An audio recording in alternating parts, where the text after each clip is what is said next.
For more than 30 years, Sydney Brooks Simpson moved through life like a shadow slipping through the noise. The daughter of O.J. Simpson and Nicole Brown Simpson watched the world twist her family's heartbreak into headlines, gossip storms, and non-stop courtroom chaos.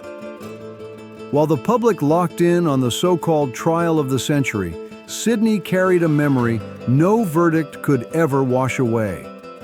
Fame didn't shape her, and money never protected her.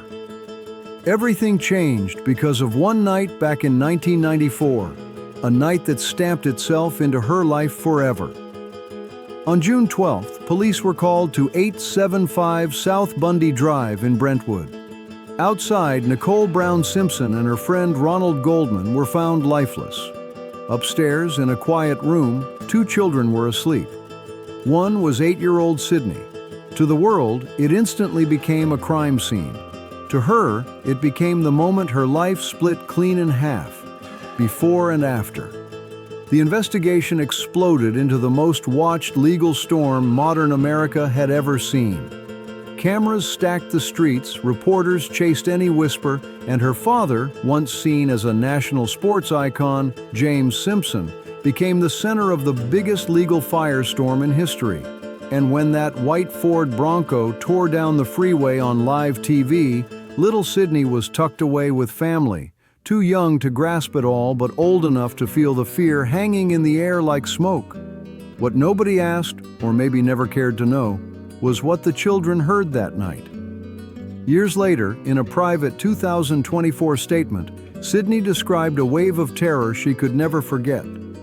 Heavy footsteps, a crash, a scream, then the kind of silence that chills your bones. She recalled seeing a large male figure near the backyard doorway with what looked like blood on his hands. At 8, she couldn't understand it. Decades later, she finally shared her truth and said, "I knew it from that day on." Back in 1994, detectives tried to question her, but lawyers and family stepped in fast. Nobody wanted a child pulled into something that massive. And nobody wanted her handed the weight of a nightmare that already had the whole country frozen. Official reports said the children were physically unharmed, but no one wrote down how deep the silence cut into their hearts. School files from Brentwood Elementary later revealed the emotional fallout, panic attacks, anxiety, fear of loud noises. Sydney refused to sit near doors and cried at the sound of footsteps. Eventually, she was moved to a smaller private school just so she could feel safer. After her mother's funeral, custody shifted to Nicole's family, with her grandmother, Juha Brown, leading the way. The Browns were already carrying heavy grief, but they stepped in to raise Sydney and her younger brother, Justin, trying to create something close to normal. But normal was gone. Every magazine cover, every news update, every mention of the trial reopened wounds for the whole family. At only 9 years old, Sydney had become part of history without ever asking for it. When the trial started in January 1995, the world waited for answers, arguments, and closure. But for her, it marked the start of lifelong, quiet pain. In therapy, she drew 2 houses, one bright and safe, the other dark with red marks near the door. Her therapist recognized signs of deep trauma right away. Meanwhile, the family locked out the media completely. No interviews, no photos, no TV spots. They knew any public appearance would have turned the children into props in a national frenzy. On October 3, 1995, when O.J. Simpson was acquitted, millions watched it unfold on live TV. Some celebrated, others cried. But Sydney was stuck in confusion. The man she once called Daddy walked free, but her mother was gone forever, and she had to live with that contradiction every single day. By the end of 1996, Child Services records showed she was dealing with nightmares and isolation. Teachers described her as polite, but extremely withdrawn, scared of new faces. The country eventually moved on, but inside Sydney's mind, the noise just never quit. The late 90s blurred into therapy sessions, family meetings, and a quiet plan to stay away from the spotlight for good. After the acquittal, Sydney and Justin were placed under the care of their grandmother, Judith Brown, and Aunt Tanya.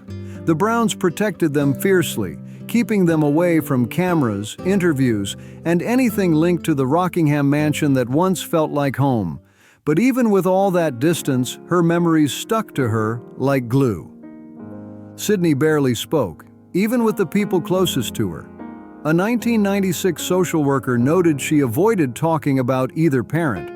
When asked about her mother, she'd say she smiled a lot. When asked about her father, she stayed completely silent behind closed doors. Her silence became so strong that professionals described it as a shield she used to survive. By 2000, the Browns made a major move.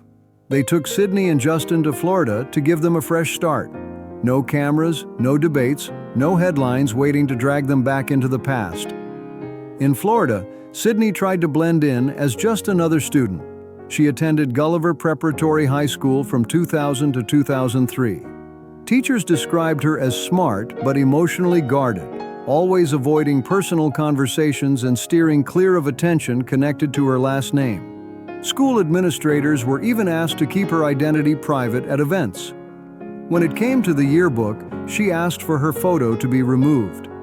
Her name still carried weight, but she fought hard to build her own life.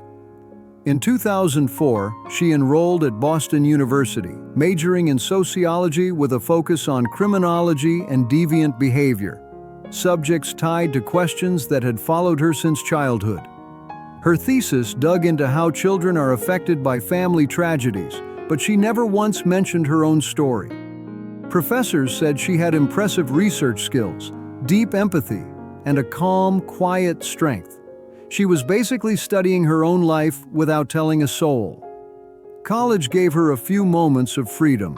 She made a small circle of friends, but her boundaries were sharp. No family talk, no past, no spotlight.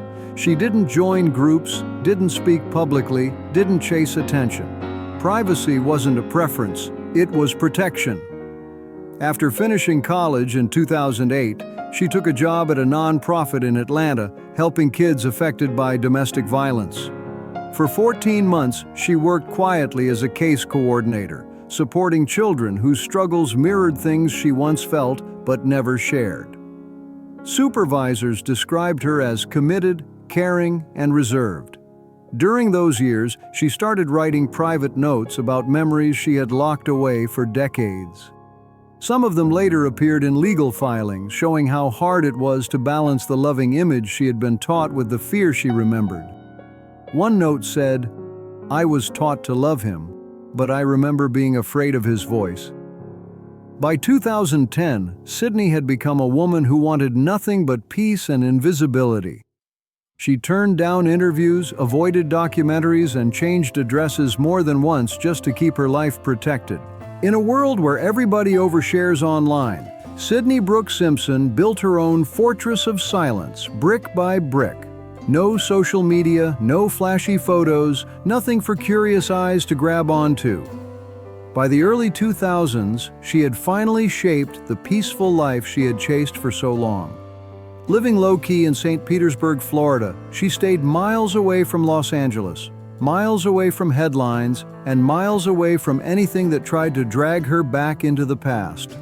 While her father, O.J. Simpson, served time in a Nevada prison for armed robbery, she kept her head down and created a steady world for herself, buying and fixing houses and running a small real estate hustle under her full name, her way of taking her life back, piece by piece.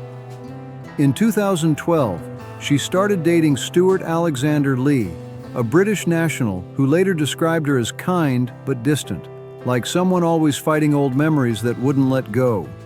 He talked about how she carried nightmares the way some people carry scars, quiet but permanent. And she had one rule she never broke: never mention her father. It wasn't open for debate, not even once. When O.J. was released on parole in 2017, Sydney didn't say a word.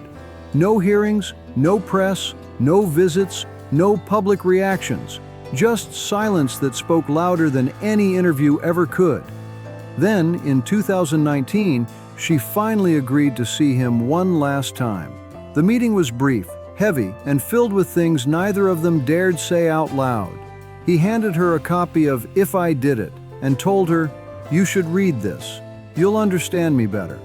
Later, Sydney wrote in a private statement, "He didn't have to say it, the way he looked at me. I knew that was our final meeting." She walked away that day and never looked back. Soon after, she formally rejected any inheritance tied to him, her final line in the sand. On April 10, 2024, James O.J. Simpson passed away at 76 in Las Vegas from complications related to metastatic prostate cancer. The family confirmed it with a short, respectful message asking for privacy. But the truth was, Sydney had already made her peace long before the world found out. By the time he grew seriously ill, she hadn't spoken to him in years, except for one quiet visit in late 2023, just months before his passing. Hospital records and witness accounts said the moment wasn't about healing old wounds. O.J. was weak, barely awake. Standing at the foot of the bed, Sydney reportedly told an aide, "I didn't come to forgive him, I came to let him know." And then she said, "I still remember." According to the same witness, he shed tears but didn't speak. Her final words were soft but firm. "I am no longer your daughter." She left the room, and the chapter closed forever. After his death, Sydney moved fast and with full intention. She didn't attend the funeral, didn't list her name on the death certificate as next of kin, and wasn't included as a beneficiary in the will. Official filings in Clark County confirmed she had signed a formal disclaimer months before he passed. "I disclaim all rights to any portion of the estate, whether directly or indirectly, of O.J. Simpson." It was a bold, almost unheard of move, a daughter cutting legal ties cleanly and permanently. But the statement wasn't about greed, it was about her own sense of right and wrong. In May 2024, her law firm released a 6-paragraph statement written by her. The last line hit harder than anything she had ever said publicly. "I retain the right to choose what memory will survive in my life. I choose to keep my mother." That one sentence boomed louder than any verdict the world had argued about for decades. People had debated O.J.'s guilt or innocence endlessly, but for the person who lived through the real moment, there had never been confusion. Her truth had always been quiet.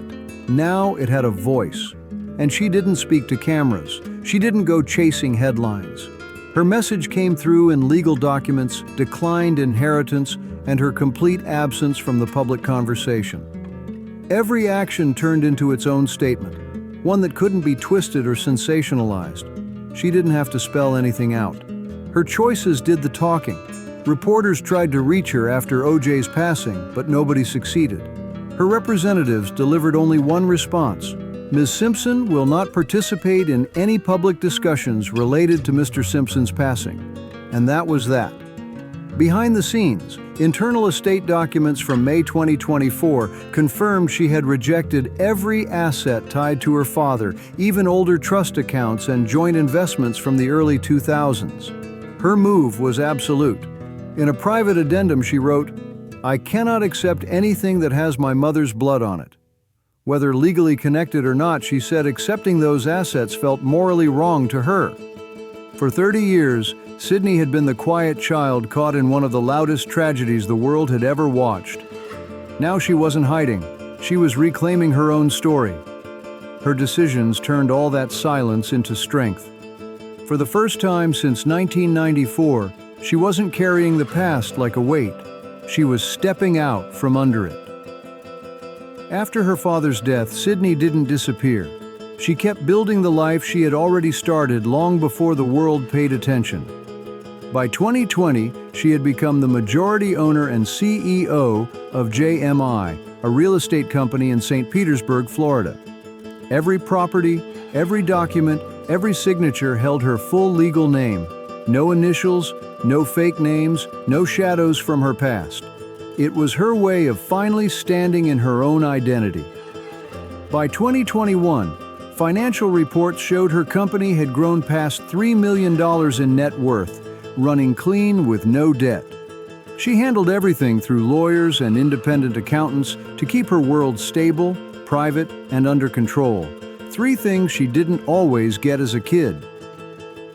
Outside the business world, Sydney married a private partner in 2020 and welcomed a daughter in 2021. She chose a name inspired by her mother's middle name, a quiet, powerful tribute to Nicole Brown Simpson. Friends described Sydney as calm, careful, and deeply protective of her new family.